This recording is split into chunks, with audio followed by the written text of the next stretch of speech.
Chapter 34, Interference.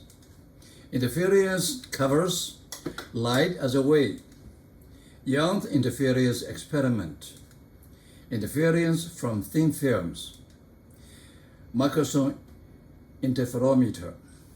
You can find them in a timeline, light as a wave, interference.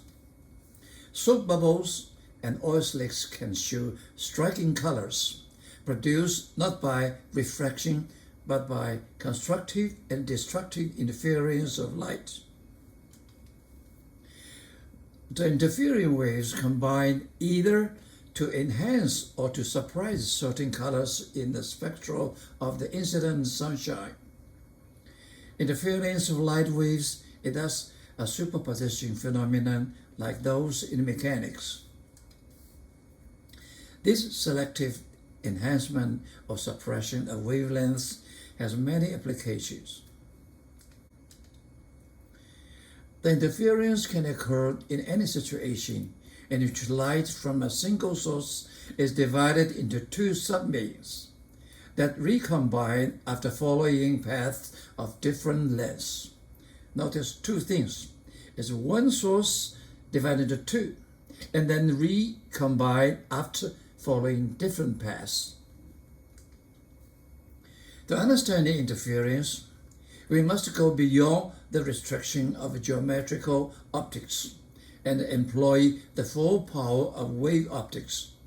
In fact, as you will see, the existence of interference phenomena is perhaps our most convincing evidence that light is a wave, because interference cannot be explained other than with waves.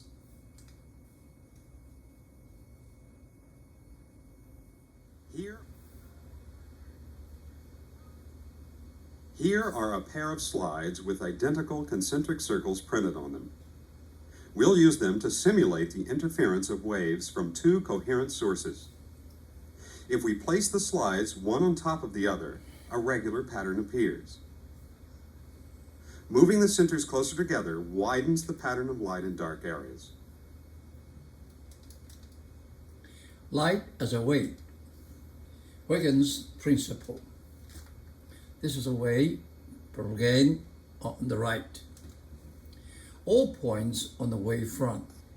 So, as a point source of a spherical secondary wavelet, after time t, the new position of the wavelength will be that of a surface tangent to those secondary front. All points can be looked at as a secondary wavelength source.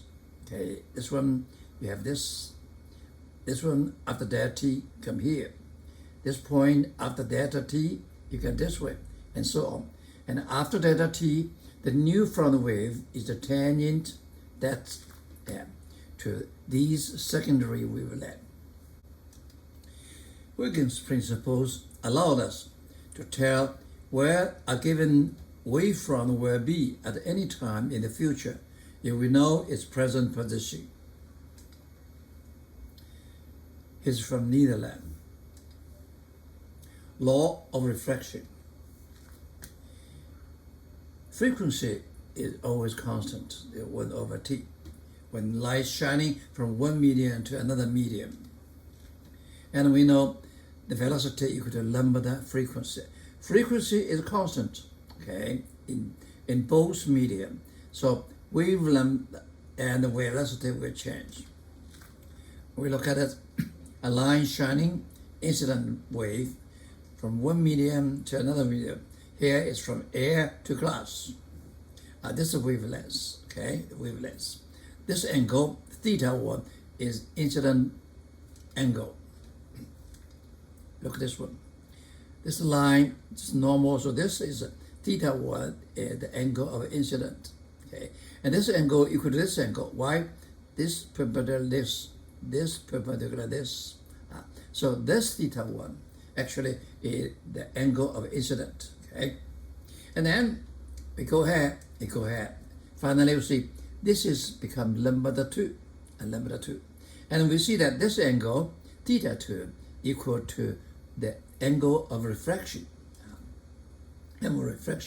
In this process, we know the frequency is constant. Yeah. So from here, we know that lambda 1 over V1 is 1 over F. Lambda 2 over V2 is lambda over F. They should be equal. Okay? And then we see lambda 1 over lambda 2 equal to V1 over V2. And then we know V1, V2. V1 equal to C over N1. Index, N1 is the index in media 1. V2 is C over M2. We cancel out the C, we get V1 over V2 equal to N2 over M1. Then we have lambda 1 to lambda 2 equal to N1 over N, M2 over M1. Here we see that this angle is the angle equal to this one. So this perpendicular to this perpendicular to this, so they are equal. And this angle is the angle of refraction. So this is the angle of refraction. Now we look at this one. In this rectangular angle, we see this length is called HC. So sine theta 1 equals to lambda 1 over HC. And on this, in this rectangular triangle, okay, sine theta 2 equal to lambda 2 over HC. We divided this equation, we cancel out H1, we found sine theta 1 over sine theta 2 equal to lambda 1 or lambda 2. And this one is equal to this one, N2 or M1. And if we multiply this one, we get N1 sine theta 1 equal N2 sine theta 2. This is the equation called law of refraction.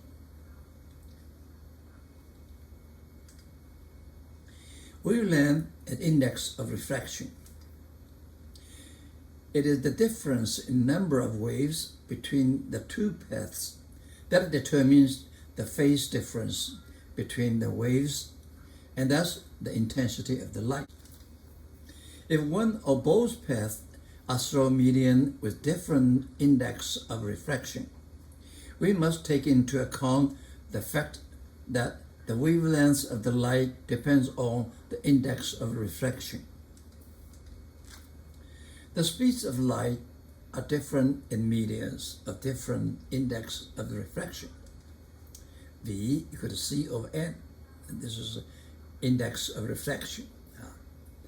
So the light wave has different speed in different media, but its frequency keeps constant when it goes from one medium to the other. The frequency are the same.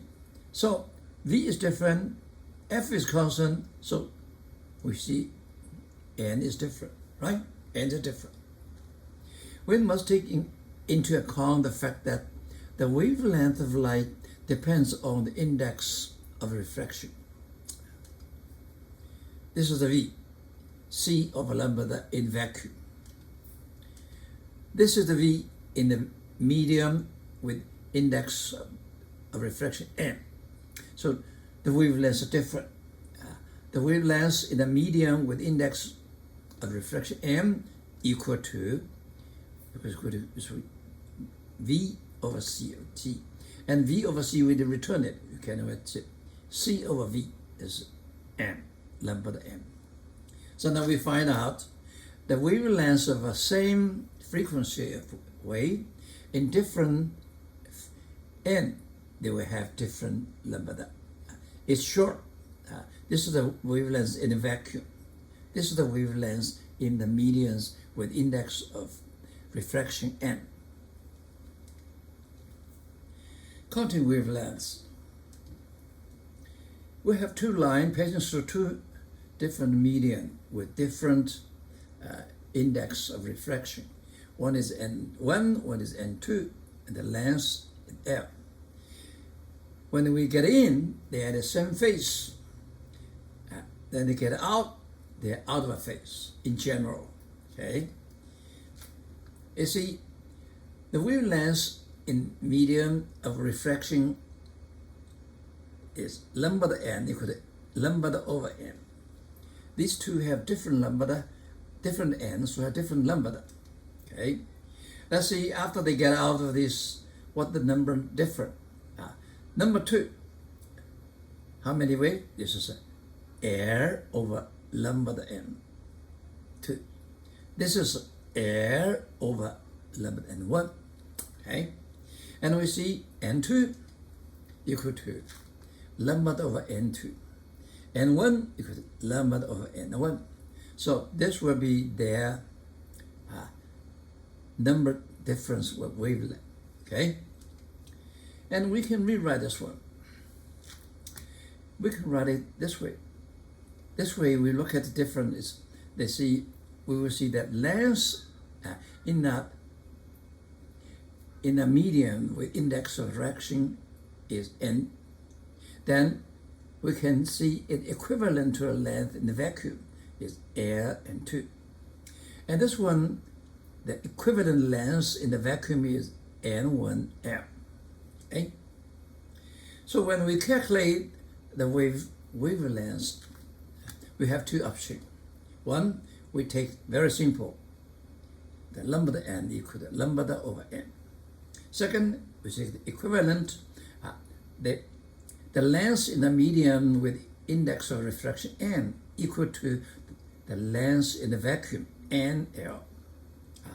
We can use these two to calculate the wave number. Okay, but we take only one. If you take this one, you don't take this one. If you take this one, you don't take this one. Okay. Review of wave. We have 2 waves, Y1, Y2. They are almost the same. Same amplitude, same K, same omega, same speed, same direction, but a phase different. They will meet somewhere, sometime, then the resultant wave magnitude is 2. Okay, it's still a transmitting wave propagated. Okay, but its amplitude changes. 2ym cosine 25. Depends on the phase difference. They have different amplitude. Okay, if phi equal to 0, like this one, the cosine 0 is 1, the amplitude becomes 2, double. If the phi equal to pi, that means pi is reverse. They put together, cosine half pi is 0, so y equal to 0. It becomes this one. Okay. In general, they put them together. It's like still a traveling wave, still traveling with the same omega, same k, same direction, same speed. A phase difference phi equal to 2 pi radius or 360 degrees corresponds to a shift of one wave relative to the other wave by a distance of one wavelength. So phase difference can also be described in terms of wavelengths. For example, in figure B, the wave may be say 0.50 wavelengths out of phase. This one move half wavelengths. Okay.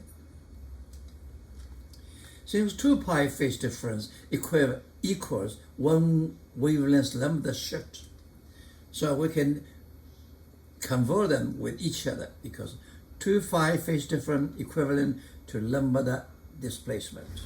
Okay. Now, this is a situation is one wave move to 1 lambda or m lambda. This equivalent to 1 wave move to half lambda or m lambda plus half lambda, m plus half lambda. You get this situation. We can also express phase difference in terms of radians and degrees, as we have done already.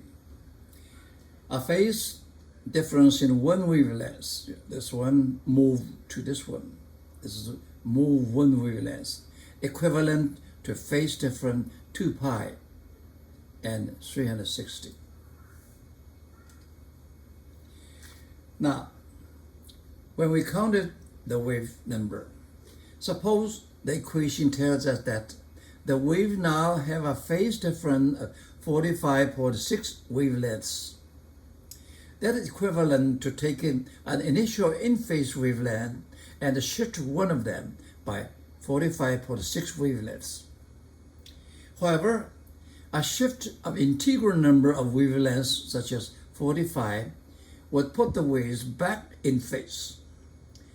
So it is only the decimal fraction, here 0.6, that is important. A phase difference of 45.6 wavelength is equivalent to a phase difference of 0.6 wavelengths. The integral number we can drop out. A phase difference of 0.5 wavelength put the waves exactly out of phase. If the wave were to reach some common point, they would then undergo fully destructive interference, producing darkness at that point. Now, this is the situation. Okay. With a phase difference of 0.00 or 1.0 wavelengths, they would instead undergo fully constructive interference, resulting in brightness at the common point. This is fully constructive interference. Our phase difference of 0.06 wavelengths is an intermediate situation, but closer to destructive interference, and the wave would be produced at dimly illustrated crossing point. That situation. Sample. In figure, the two light waves that are presented by the rays having wavelengths 550.0 nanometer before entering the medium A and 2. They also have equal amplitude and are in phase.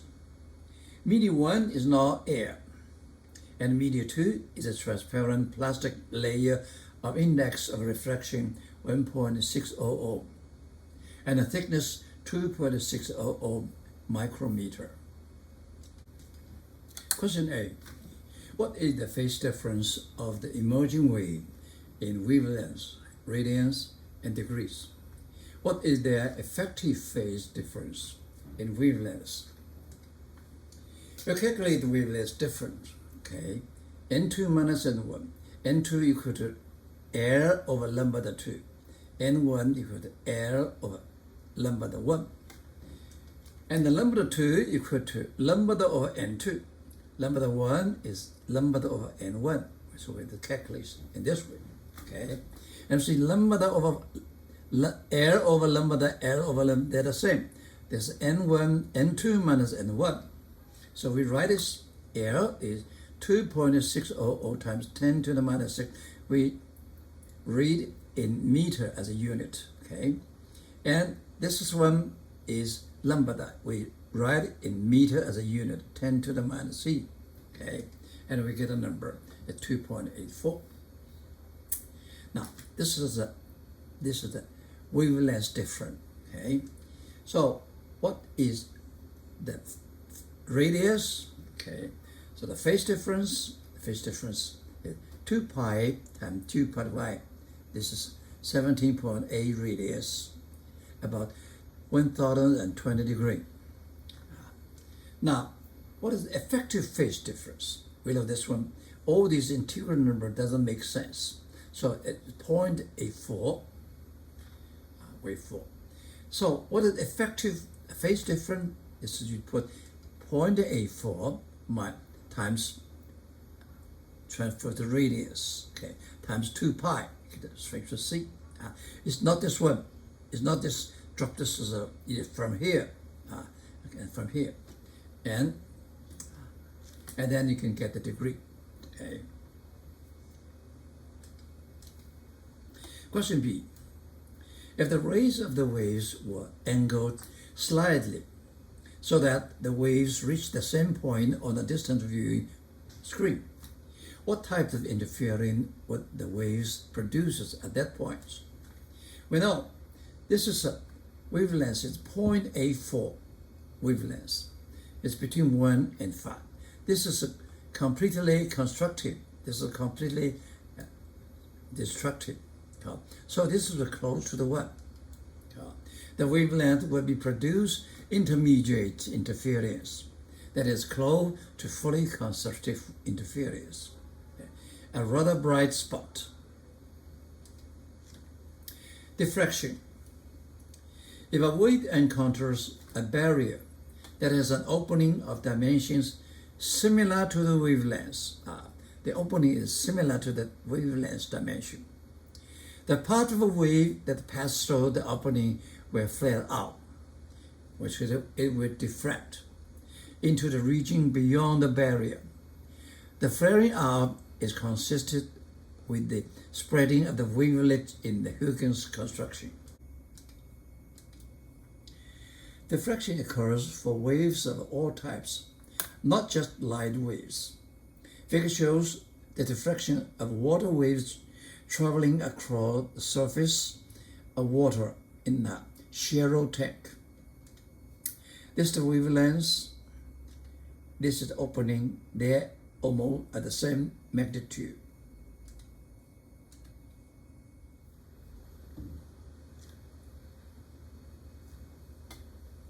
We'll use this ripple tank, which projects an image of waves on the surface of water, to show diffraction through a single slit.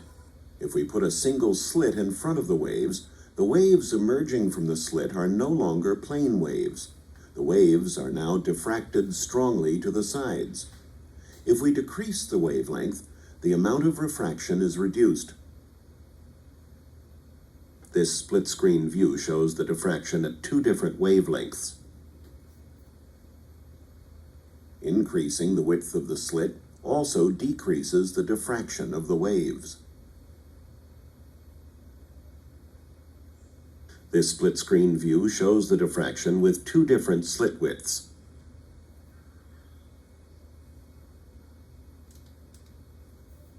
Wave flares out.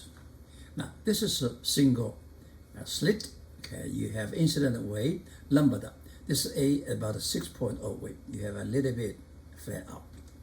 If we narrow in the slit, this is a 3.0, half of this one. We see it flares out more. And if this is 1.5 wavelength width in the slit, thus geometrical optics holds only when the slits or other apertures that might be located in the path of the light do not have dimensions compared to or smaller than the wavelengths of the light.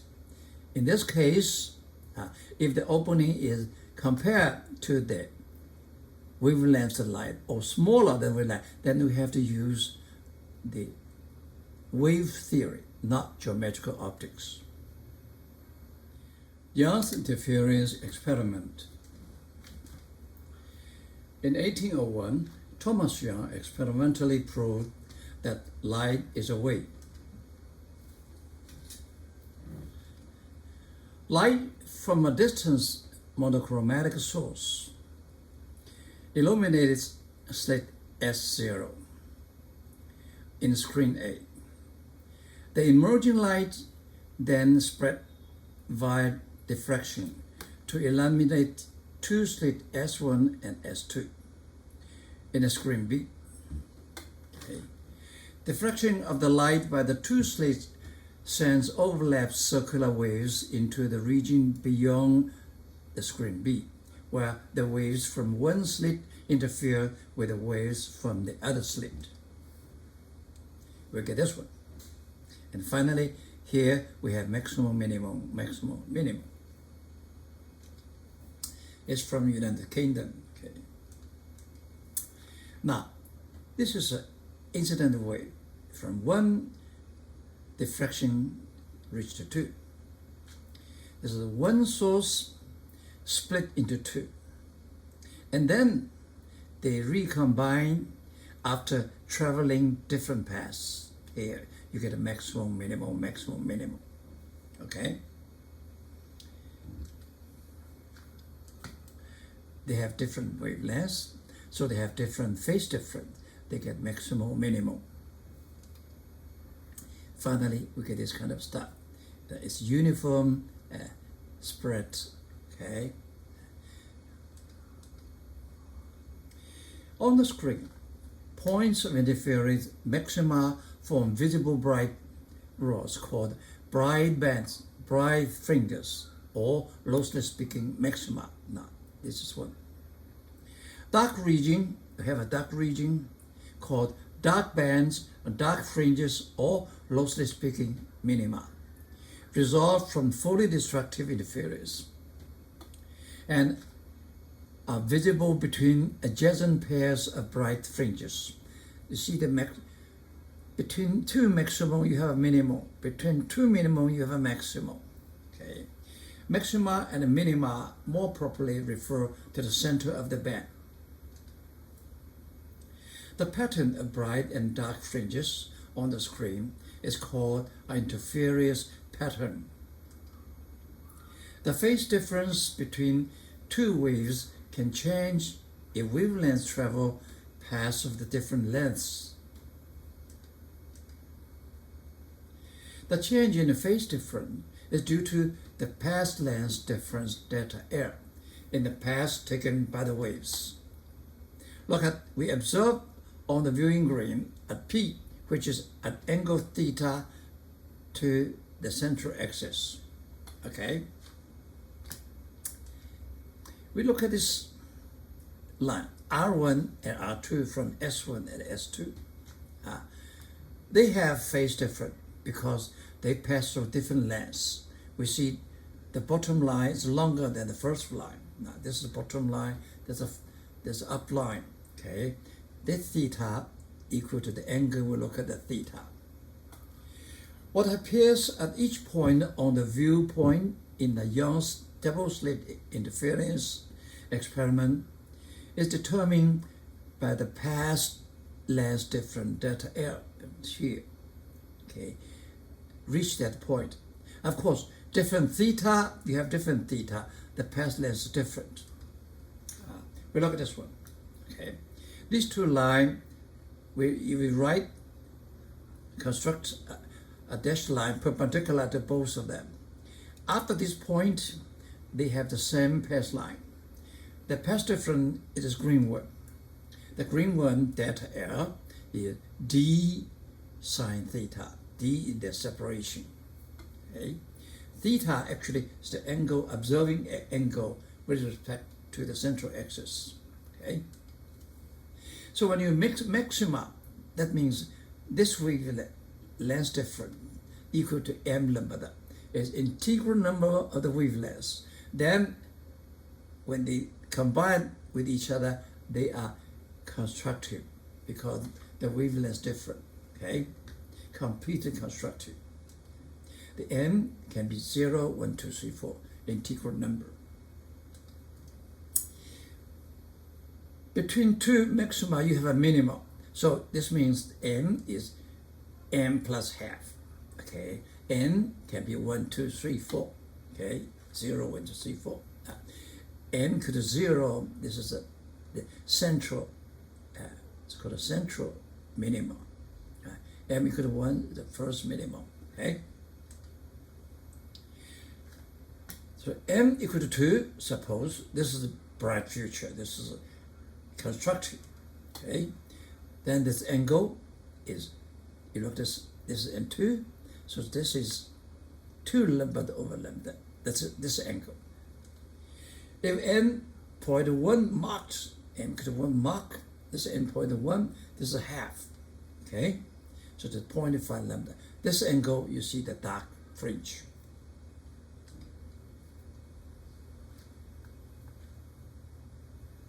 We'll use this ripple tank, which projects an image of waves on the surface of water, to show interference of waves from two closely spaced slits. When we put a pair of slits in front of the waves, an interference pattern results.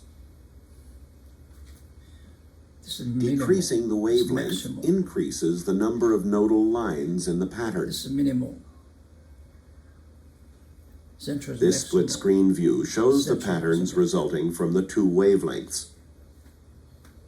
Increasing the separation of the slits also increases the number of nodal lines. This split-screen view shows the patterns resulting from the two slit spacings.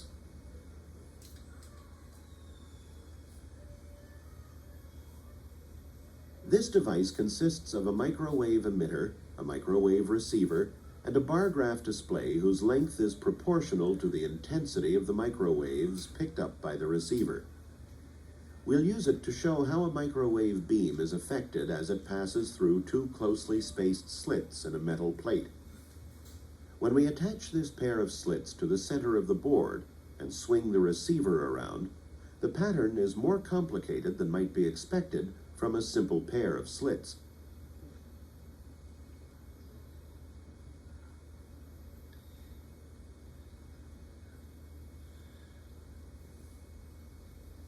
If we replace this pair of slits with another more closely spaced pair, how will the pattern be affected? Here is the pattern from the new pair of slits.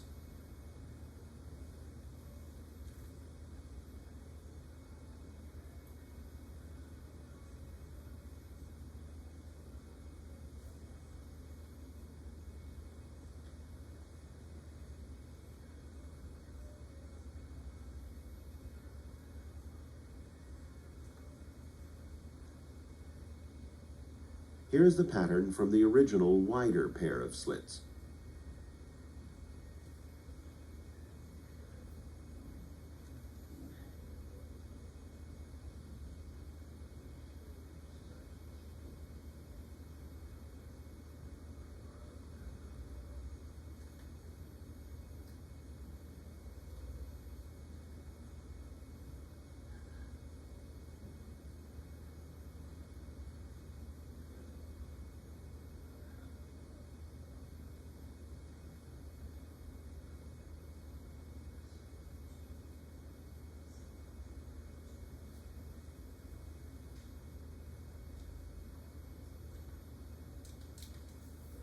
Sample.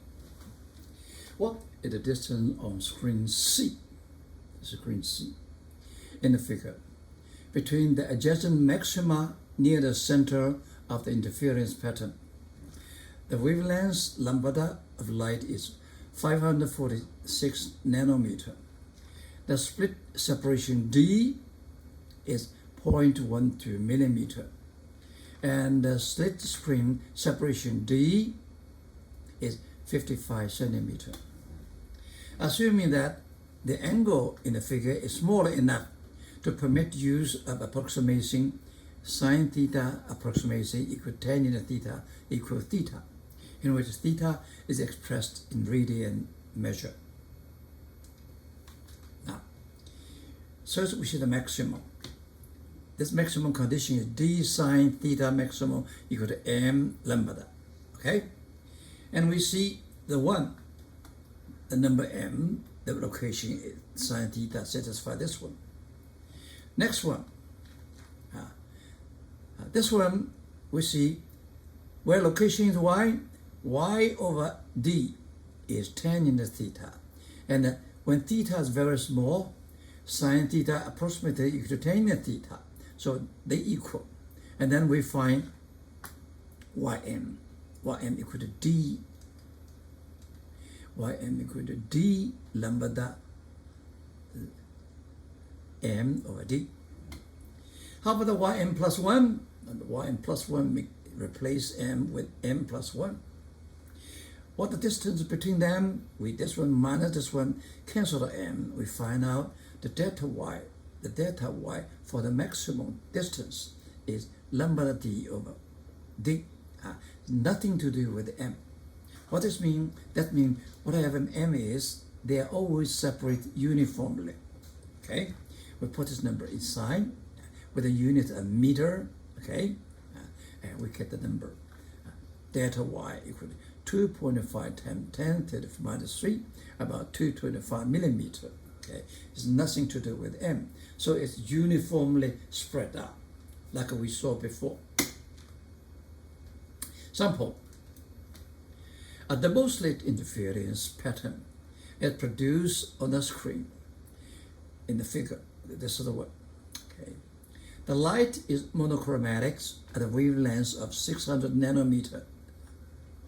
Are strips of transparent plastic with index of refraction n 1.50 is to replace over one of the slits. Now, this is one of the slits. It presents changes the interference between the light waves from the two slits, causing the interference pattern to be shifted across the screen from one original pattern. Figure shows the original location of the central bright fringe m equal to 0, okay, and the first fringe m equal to 1, above and below the fringe. Okay. The purpose of the plastic is to shift the pattern upwards so that the lower M1 bright fringe is shifted to the center of the pattern. Should the plastic be placed over the top slit as arbitrarily drawn in the figure, or the bottom slit? And what thickness L should it have? Now, we want to move this to the central. They put this one. We compare these two. The lower first maximum means that the upper ray travels one more wavelength than the lower ray. Therefore, the plastic film should be put over the upper slit to make up the path difference. This is the path difference equal to 1. Okay? We know this one, R2 is R lambda of N1. Lambda 1 is lambda of N1. Okay? Okay. This is one way different.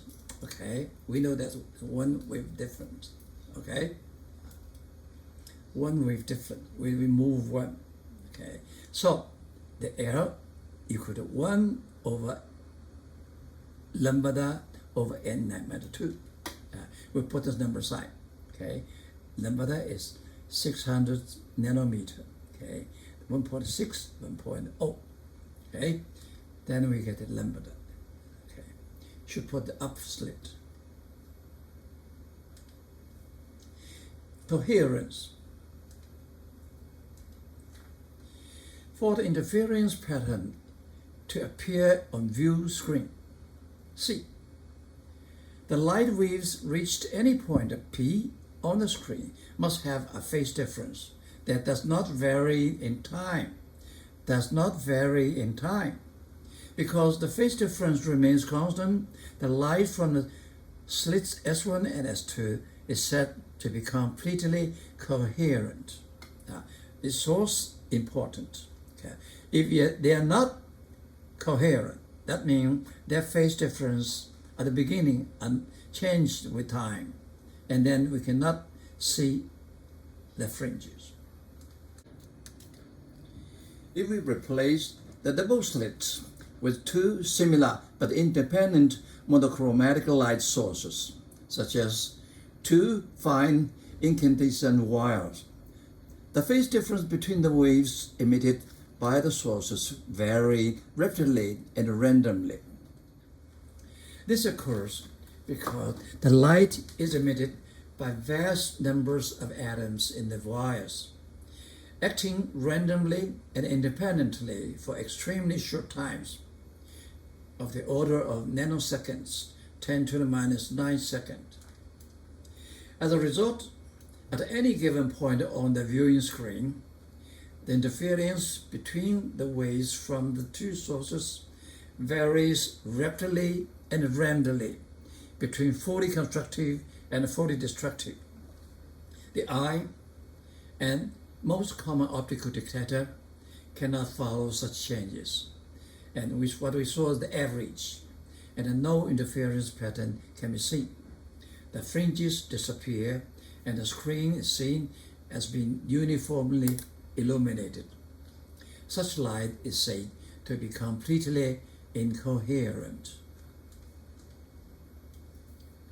A laser light amplification, so the stimulated emission of radiation, LASER laser, differs from common light sources in that its atom emits light in a cooperative manner, thereby making the light coherent. Moreover, the light is almost monochromatic, is emitted in a thin beam with little spreading, and can be focused to a width that almost matches the wavelength of the light. Laser has a bewildering variety of applications, like optical communication, spot welding, detached retinas, hydrogen fusion research, measuring continent drift, holograph, and so on. Hologram in a stereo picture. Holograms are three-dimensional photographs usually made with laser light. Unlike an ordinary photograph, which looks much the same from any angle, a hologram looks different from different angles. Being able to look around images in a hologram gives a strong illusion of depth.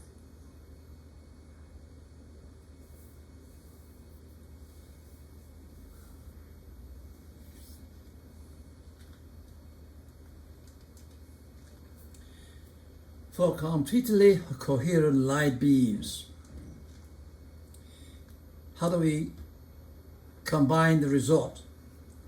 First, combine the amplitudes vectorially, taking the constant phase difference properly into account. This is E1, this is E2. We combine vectorially and consider the angle between them. We get E. If E1 is 1, E2 is same, the total E is double. If E1 go up, E2 go down, you get a 0. And we know square this resultant amplitude to obtain a quantity proportional to the resultant intensity. We know the intensity is proportional to E squared. So in this case, I proportional to E squared. In this case, this E is 4 because there's double E squared, you get a 4I0. And this time, I is 0. Intensity in double-slit interference. Assume that the two slots are so narrowly in comparison to the wavelengths are. This is the condition. The slot is very narrowing, but actually it cannot be satisfied. So what happened where we will discuss in single-slit diffraction. E1 and E2 are the electric field components of the light, arriving at the observing point P from two slits. So E1 is E0 sine omega t, E2 is E0 sine omega t plus phi. They frequency the same, amplitude the same, but a different phase. Okay. I0 is the intensity on the screen associated with the light from one of the two slits, the other slits being blocked. So the I0 is proportional to E0 squared. Now we do this. Coherent. We put them vectorially. This is E0, we use the phaser. It's rotate counterclockwise with omega. This is angle. This is the length amplitude. And the second one have a phase difference later than this one. Okay? Both rotate. What we do, we find the resultant. Okay? The resultant equal to vector sum. This is how we put vector sum, we move this up. Okay? And we connect these two. We get this one. This E is E1 plus E2. And we find this one. This angle phi, it is phi. This is E0, they are equal. So this is a beta, this is a beta. Okay? They are the same. and the phi equal to 2 beta, a beta equal to half phi. This E we can find is E0 cosine beta double, okay, and beta equal to half phi, okay, and then we know the intensity. This square, so finally intensity equal to 4. E0 squared is I0 cosine square half phi. The phi is the phase difference between these two waves. Intensity in double-slit interference, we get intensity is a function of phi, okay? Phase difference is phi. What is it? It depends on the path difference. What the path difference?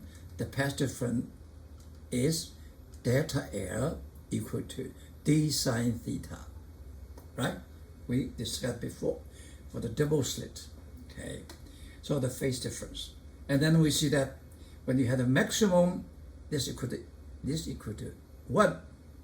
It will be 1. That means half phi equal to m pi, okay? M equal to 0, 1, 2, 3, 4. We get maximum cosine square equal to 1. If this one phi, put us here, we get phi. This is d sine equal to m lambda, okay? This is what, okay? D sine theta equal to m lambda. So this becomes phi because 2 pi m. Maximum, you have the maximum is 0. So 2 pi over m plus half lambda. In this case, it's always 0. And in this case, put here, you will find d sine theta. D sine theta equal to m plus half lambda. This is maxima, minima, okay? This is a condition. This is a condition. Interference cannot create or destroy energy, but merely redistribute it over the screen.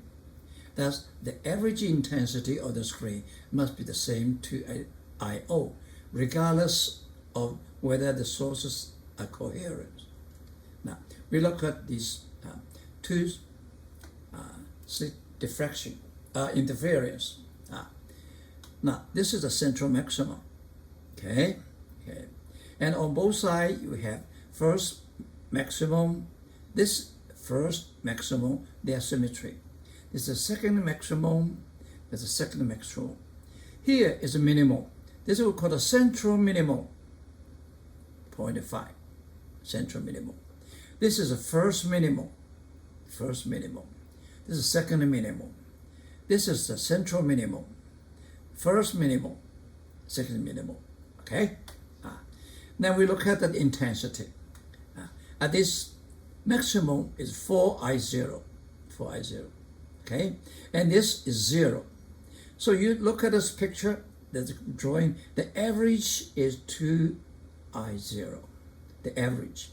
That means the interference can redistribute the energy over the screen, but it never create and destruct energy.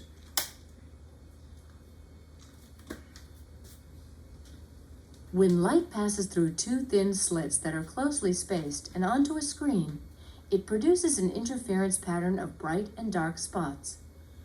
These slides have 3 such pairs of slits, each with a different separation. We'll pass a laser beam through each pair to show the resulting interference patterns. Here is the setup of laser, slits, and screen as seen from above. This is the pattern on the screen from a pair of slits separated by 0.62 millimeters. This is the pattern from a pair of slits separated by 0.26 millimeters. Out. Note that the pattern is spread. Here is the pattern from a pair of slits separated by 0.09 millimeters. The pattern has spread even more. Combining more than 2 waves. In a more general case, we might want to find the resultant of more than 2 sinusoidally varying waves. The general procedure it is: first, we construct a series of phasors representing the function to be added. Draw them end to end, maintaining the proper phase relation between the adjacent phasors. Second, construct the vector sum of these array. The length of this vector sum gives the amplitude of the resultant phasor. The angle between the vector sum and the first phasor is the phase of the resultant with respect to its first phasor. The projection of this vector sum phasor on the vertical axis gives the time variation of the resultant wave. This is very important. We're going to use it in next chapter. Simple single-slit diffraction. Sample.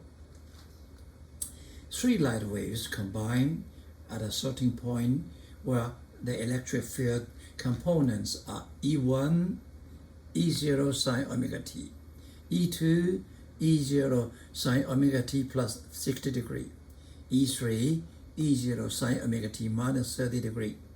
Find their resultant component ET at that point. Following the instruction above, okay, this is the E1, E2, and E3. This is minus 30 degrees, okay? Yeah. The magnitudes are all E0. And this, we vector sum them in phasor, and this is their resultant component E, okay? This is vector sum. So what we do, we divide it into two components, X or Y. For example, this E, it can be E1 plus E2 plus E3. And first we do the component. How we do this one? We find E, we divide into E horizontal equal to E1 horizontal plus E2 horizontal plus E3 horizontal. And E1 horizontal is E1 cosine 0. E2 horizontal is E2 cosine 60. This is E0 cosine minus 30. And then we put this number inside. Okay, we get it. E horizontal. This E horizontal. How about the E vertical? E vertical is the sum of the 3 vertical. Okay, this is E sine theta 0, E sine 60, E sine minus 30. We put them inside, we get the answer. Okay, and this E have 2 components, E horizontal, E vector. So the total E resultant is the square of their square root. Okay, this is the E horizontal square plus E vertical square and the square root. And the direction is angle beta. Is equal to E vertical over E horizontal, tangent. So it's arctangent E vertical 0.33 over horizontal. And we have angle, we have vector, so the resultant E is the 2.5 E0 sine omega plus 8.88. This angle is relative to the E0.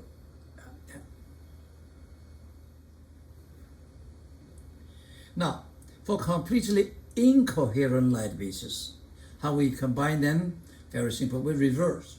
We square the individual amplitude to obtain quantities proportional to the individual intensities. Then we put them together, add individual intensity to obtain the resultant intensity. That's very simple. Okay? This procedure is in agreement with the experiment fact that for completely independent light sources, the resultant intensity at every point is always greater than the intensity produced at that point by either light sources acting alone. Interference from thin films. Many colors in our daily lives, such as colors on a soap bubble, an oil slick when sunshine falls on them, are caused by interference of light waves reflected from the front and back surfaces of a thin transparent film. The film thickness is typically of the order of the magnitude of the wavelengths of the light involved.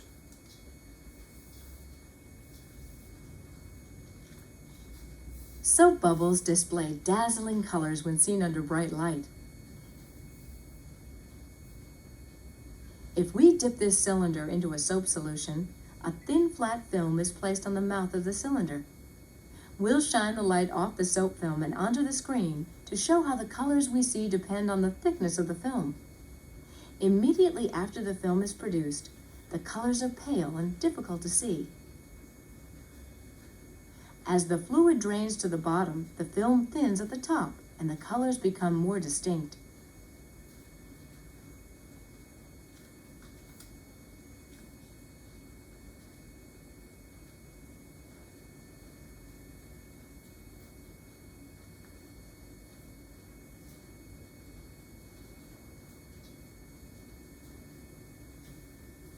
Now the film is so thin at the top that the colors have disappeared, leaving a dark space where almost no light reflects.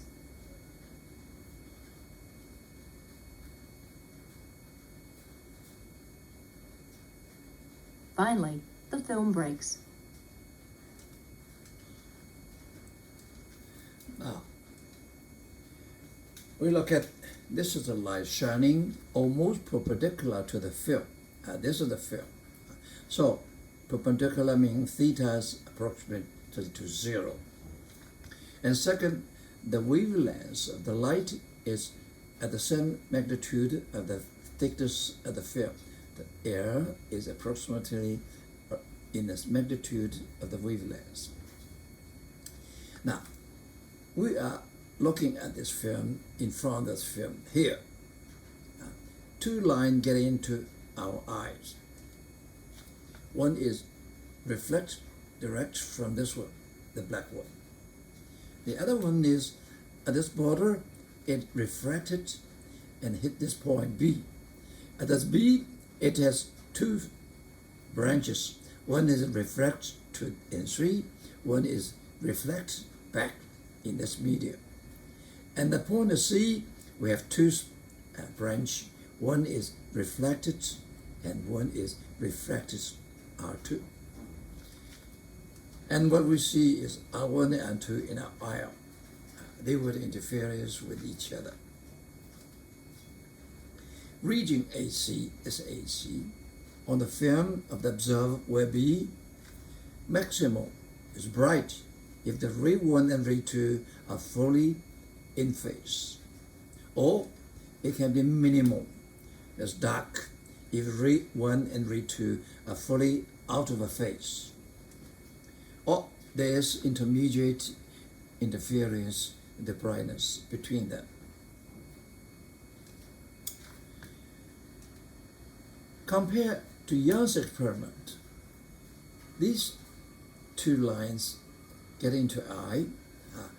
They have 2 points in difference.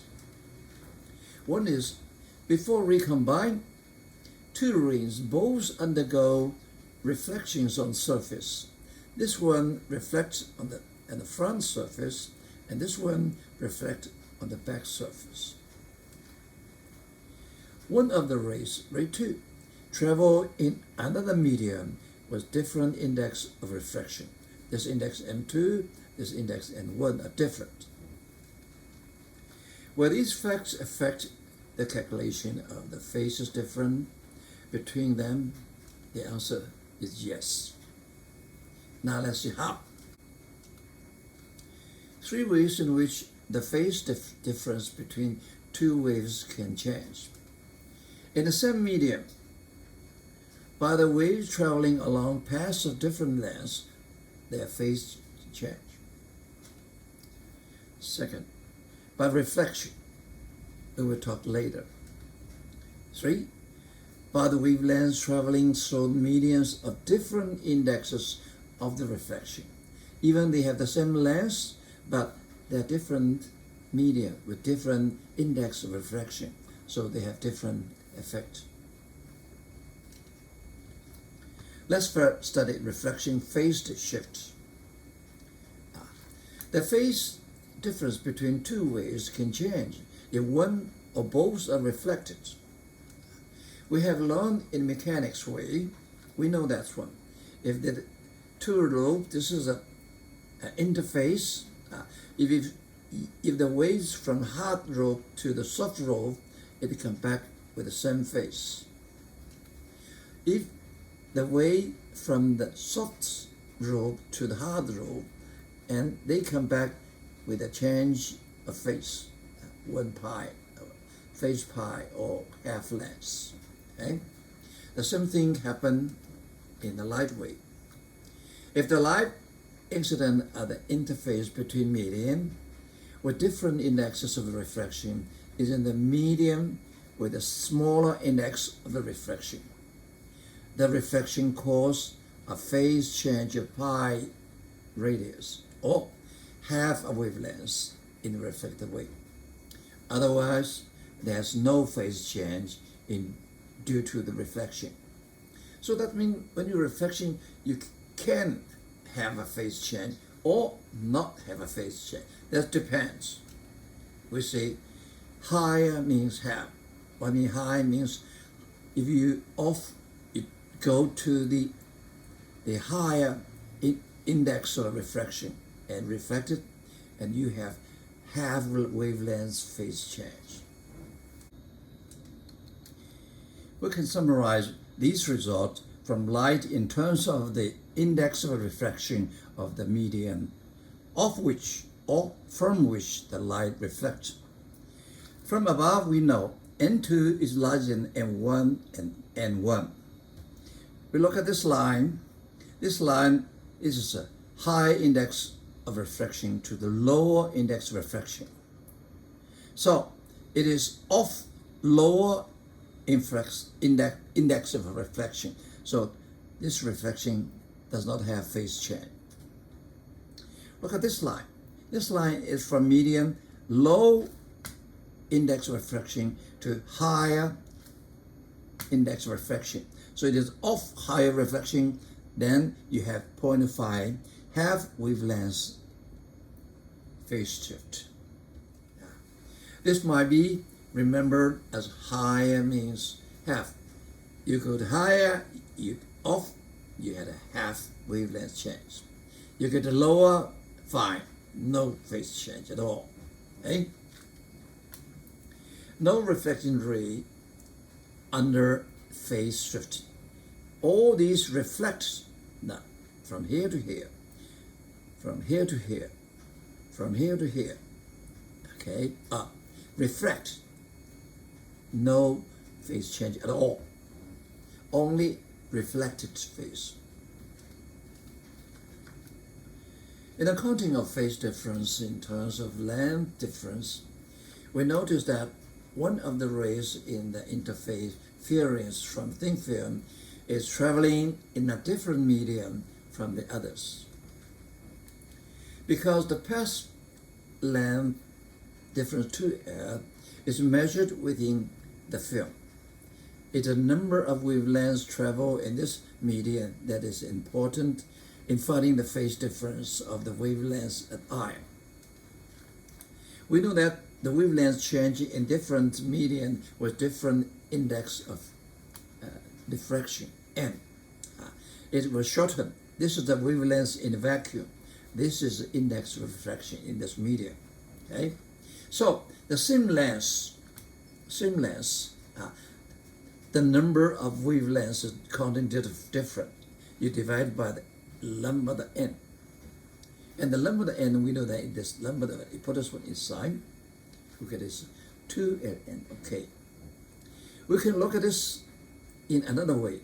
This one, that the length in the medium with index of refraction n can be equivalent to n air length in vacuum, and this is the wavelength of the vacuum.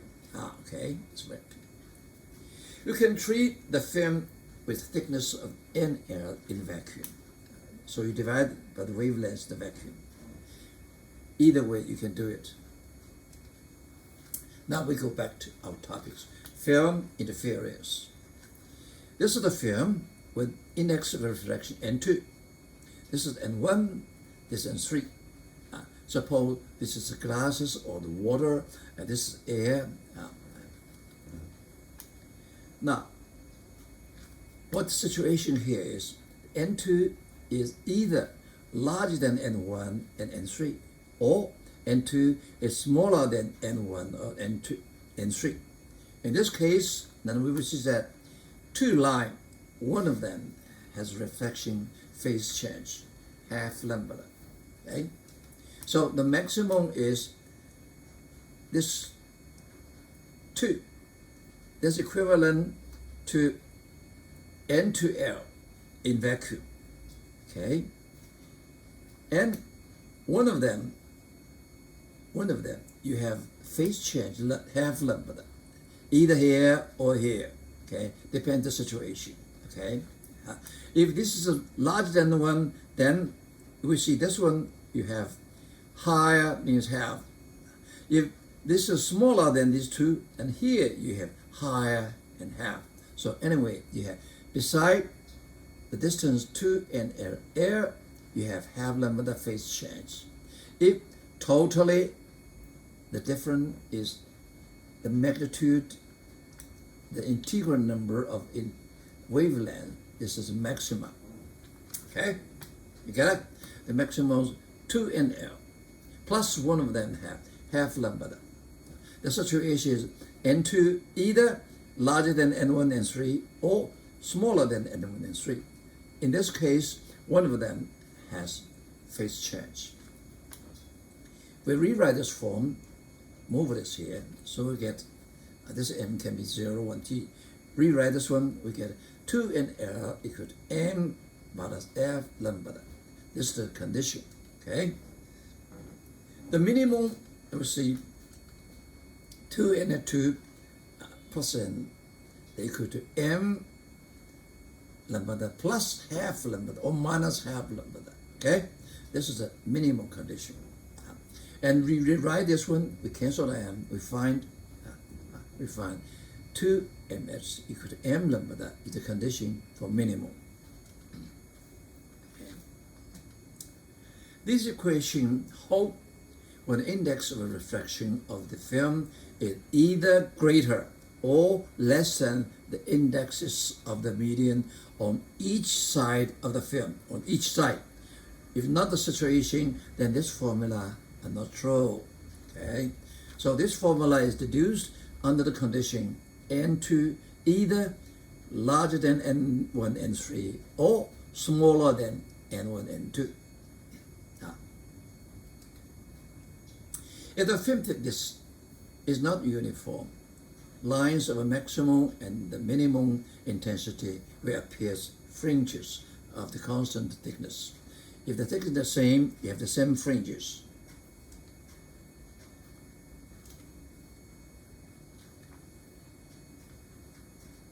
When two transparent plates are pressed together and viewed in a bright light, interference patterns can often be seen. We'll use this monochromatic sodium light and two large glass plates to demonstrate one type of pattern.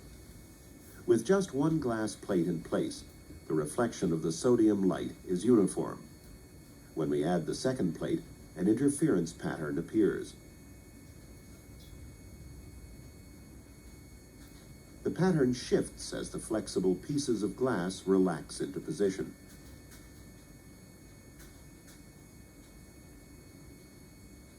Squeezing down on the plates causes a shift in the pattern.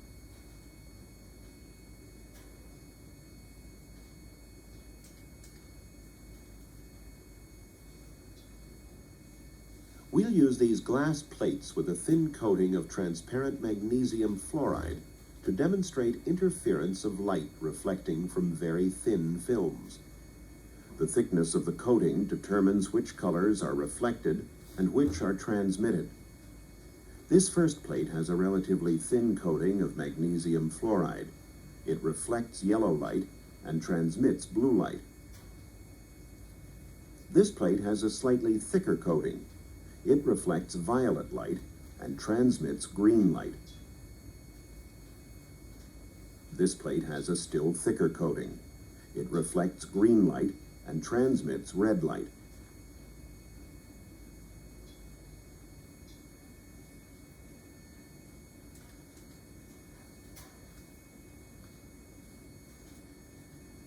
Here are two glass plates, with one resting on top of the other in a circular frame. The lower surface of the upper plate is slightly convex, as shown in this drawing. When we reflect light off the glass plates and onto a screen, a circular interference pattern appears. When we press down on the upper plate, we decrease the minute separation between the plates, and the pattern shifts as a result.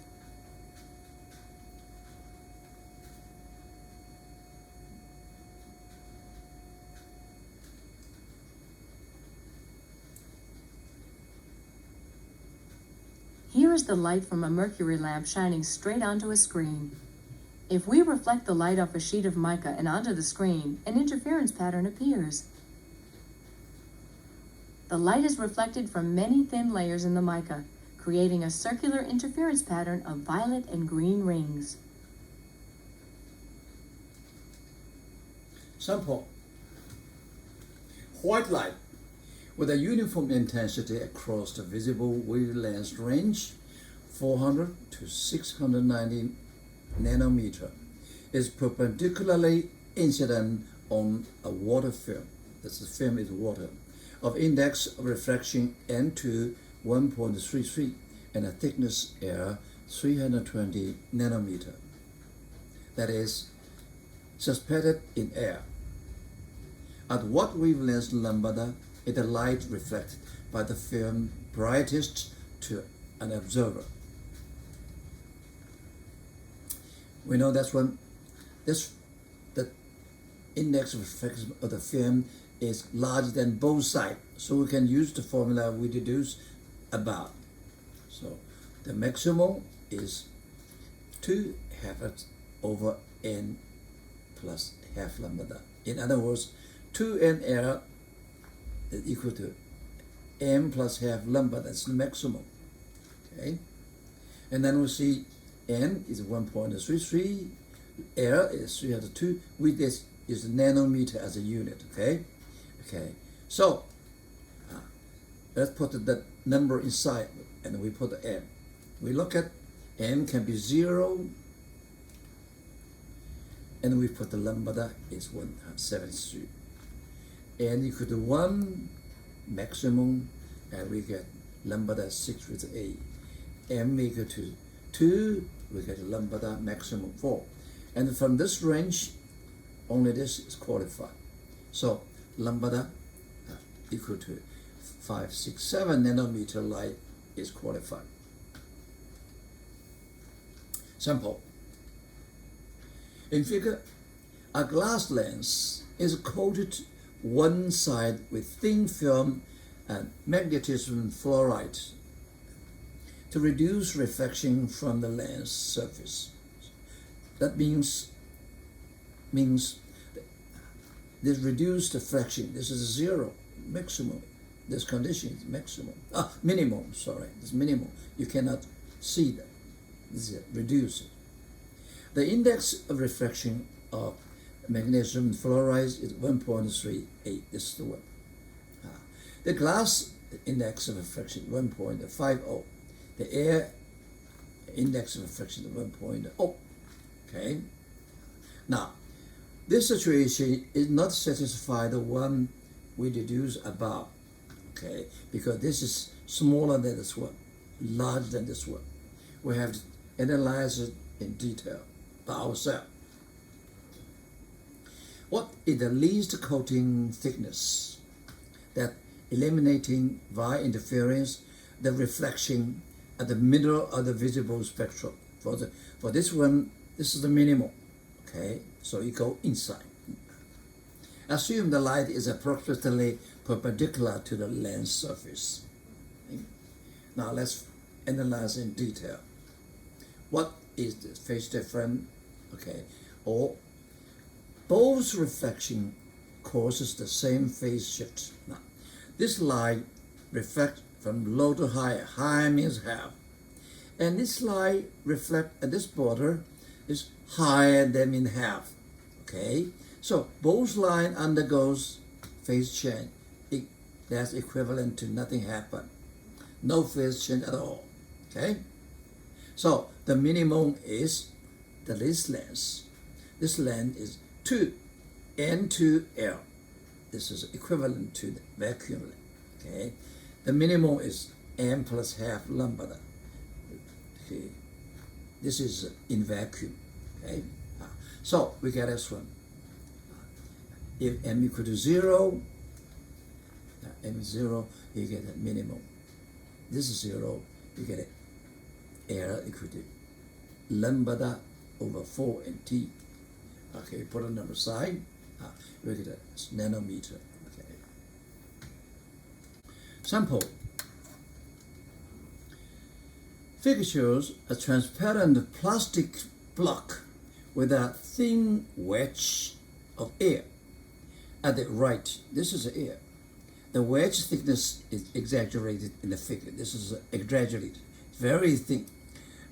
This is a wedge, so this is the separation air on the right side. This is separation air on the left side. They're different. A broad beam of red line with wavelength lambda 632.8 nanometer is direct downward through the top of the block at the incident angle of 0. Okay. Some of the light is reflected back from the top and the bottom surface of the wedge. This is the one. This is the wedge from top and wedge, which acts as the thin film. So in this case, the thin film is air. Is the air. It's very thin. Okay, and the thickness varies uniformly, and gradually from air to air up. Okay. The plastic layer above and below the wedge of the air are too thick to act as a thin film. Remember, only thin film can interfere. Thick one cannot. You cannot see the one. Okay? So in this case, this plastic does not play the interference here. Only the air thin film. Okay? An observer looking down on the blocks is looking down. See, our interference pattern consists of 6 dark fringes and 5 bright red fringes along the wedge.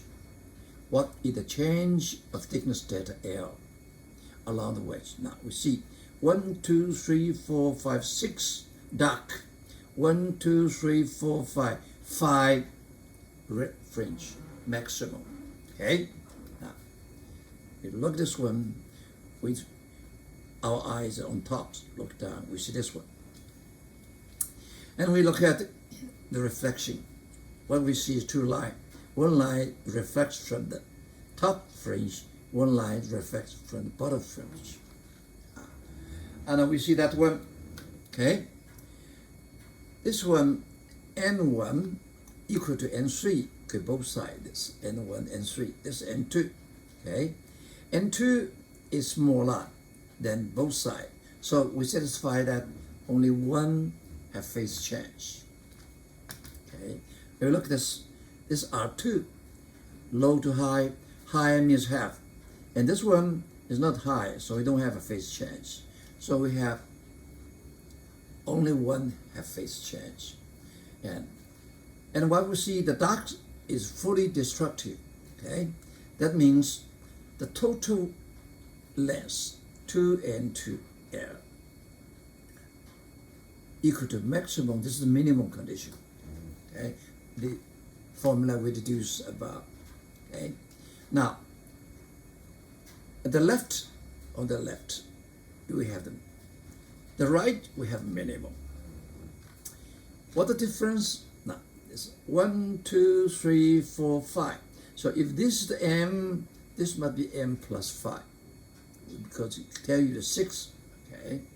Okay, with these 2 formula, I can find the delta L, okay? It's a very simple equation. Find lambda over 2N2. We put a number inside, we get the answer. Okay, this is the wavelength we know. This N2, okay, we know is air. Okay, so we get the answer. 1.58 times 10 to the minus 6 is micrometer. Okay. Sample. A glass plate of index N1 1.60 is touched with another glass plane of index 1.80 at one end and form a wedge of angle 0.50 as shown in the finger. This is air. A broad beam of light wavelength 500 nanometer is normally incident down so the top. Okay? Question 8. What is the separation between the two adjacent fringes? By the observing, looking down so the top plate. You look down here, you see what the difference, separation between the fringe. Question B. What is the separation between the two adjacent fringe?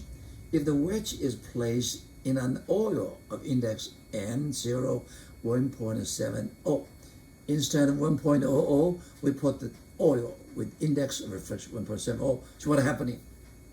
Okay? Now, this one we see that one. If this is air, so this is satisfy our condition. The N2 is so this is the thin film, not these glasses. These glasses too thick to interference. Okay, so in our case, this is a wedge, air is a thin film.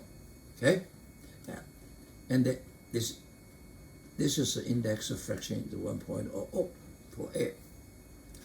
And we look from up so to the line. Okay, this is the top face. This is the bottom face. Okay, we see the top face when you reflect. This is not higher.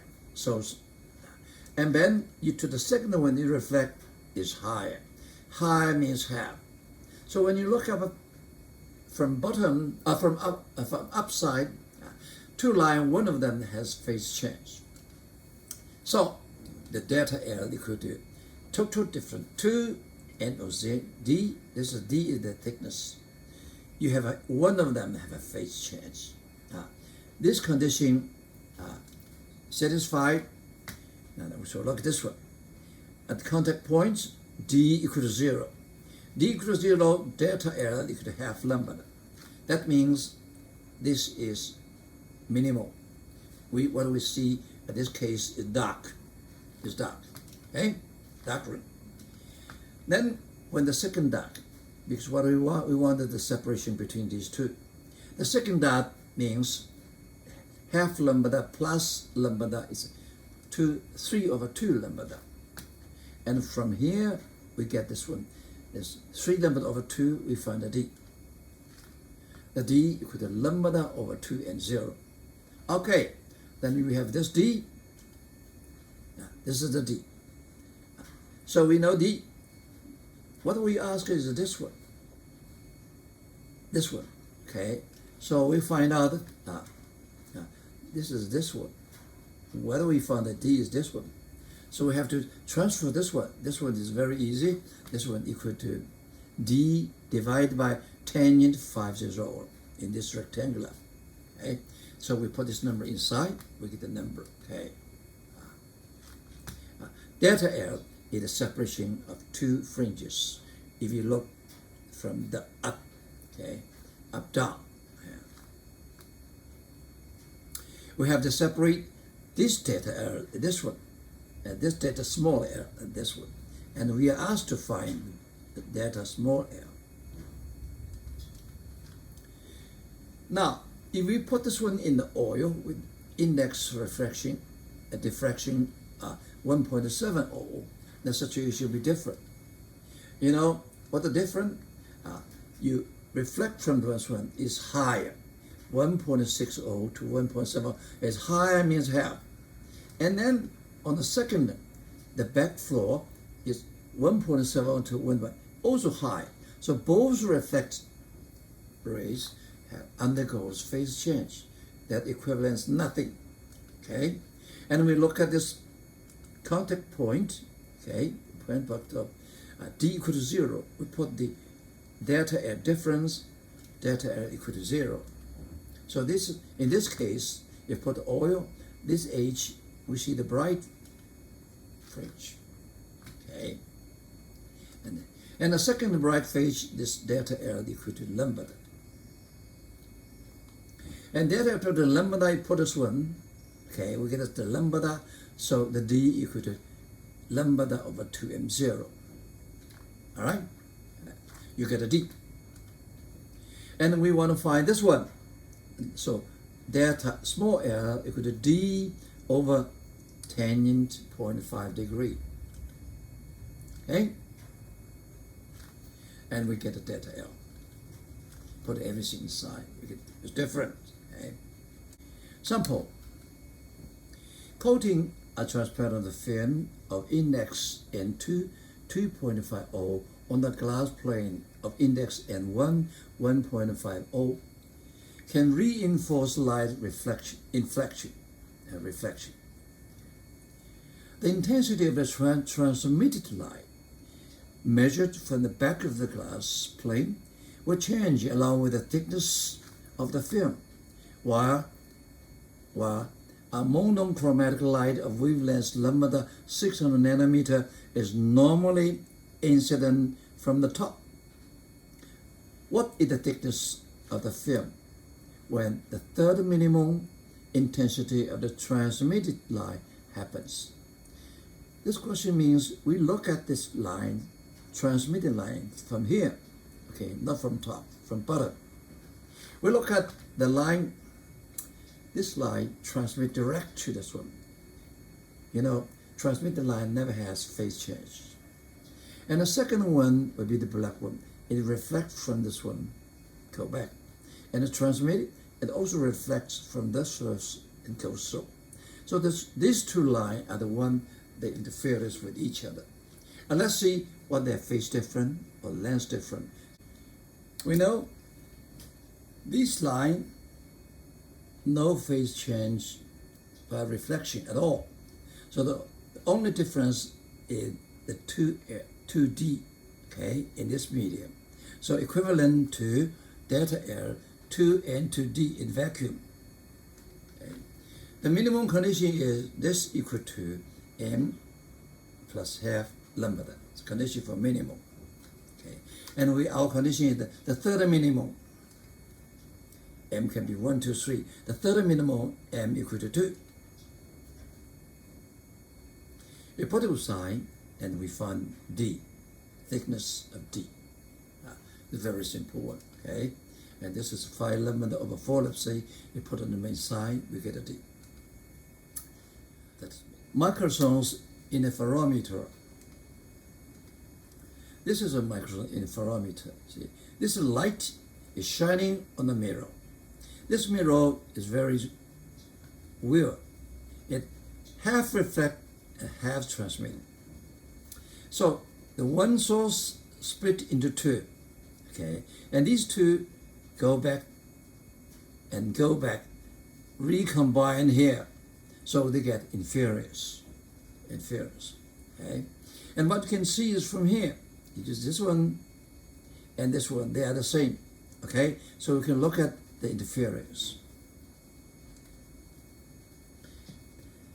An interferometer is a device that can be used to measure length or changes in length with great accuracy by means of interference fringes. We describe the form originally devices and built by A.A. Michelson in 1881. And we see the two lines. What is their path difference? They move in the same medium. So this one goes 2D2, this goes 2D1, and it goes flex to here. So their path difference is 2D2 minus 2D1. Okay? Now we see the phase difference when you look at here is 2D2 minus 2D1. Okay. If this movable mirror which attached to the the body we measured, move half lambda, then the path difference changes to half lambda is lambda, and the observer will see the fringe pattern shift by one fringe. Okay? By such a technique, the length of the object can be expressed in terms of the wavelength of the light. Okay? That's a wonderful thing. Okay? A wonderful thing. So, in 1907, he got Nobel Prize in Physics.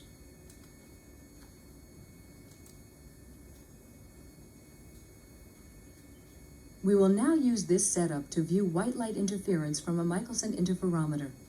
White light from this bright quartz halogen point source is collimated by this condenser lens and directed through a heat filter into the Michelson interferometer. The interference fringe pattern can be observed with the use of a lens at the exit of the interferometer on the screen. When the two paths of the interferometer are of very nearly equal length, light from the two paths will interfere destructively at one or more wavelengths. This creates fringes of non-spectral colors, that is, fringes of white light from which one or more wavelengths have been removed. The length of this path can be varied by adjusting the position of this moving mirror using this micrometer. This mirror, called the fixed mirror, can be rotated using two screws on the back of the mirror. When the two mirrors are aligned perpendicular to their optic axes, circular fringes can be obtained. We now start with the moving mirror in too close to obtain fringes and slowly move it outward so that we can see the sequence of colors produced.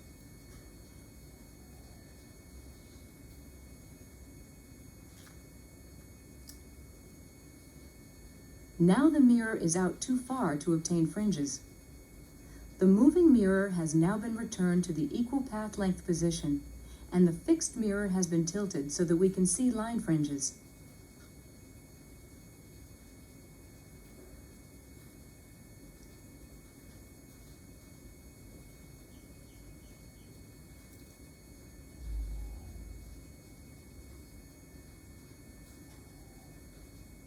Once again, the mirrors have been aligned perpendicular to their respective optic axes, and a hot match tip is inserted into one path of the interferometer.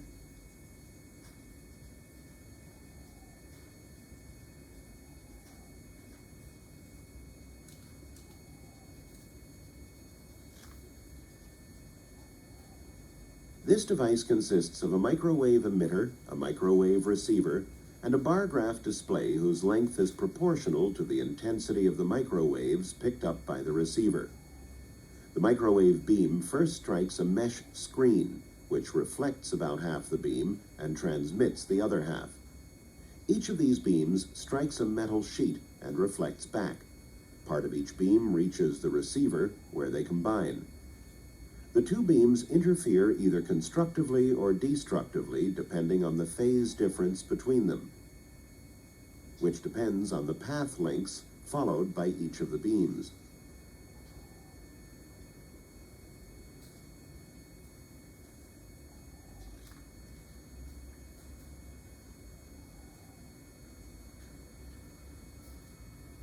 If we move one of the mirrors to change the path length of one of the beams, the intensity at the receiver shows a regularly spaced pattern of highs and lows.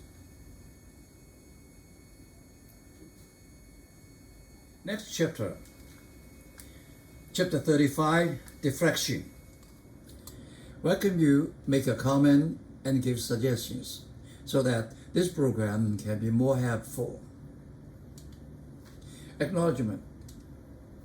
This video clip is a part of my lectures on College of Physics during 1990 to 2021, based on the adapted textbook, Principles of Physics by Holliday, Resnick, and Walker, published by Wiley. The demo videos were bought from a company in USA by my university for teaching. They helped a lot. I'm sorry for not remembering its name to show my appreciation. It seems that they came from the University of California, Santa Barbara, where I got my PhD in physics. Thanks, God.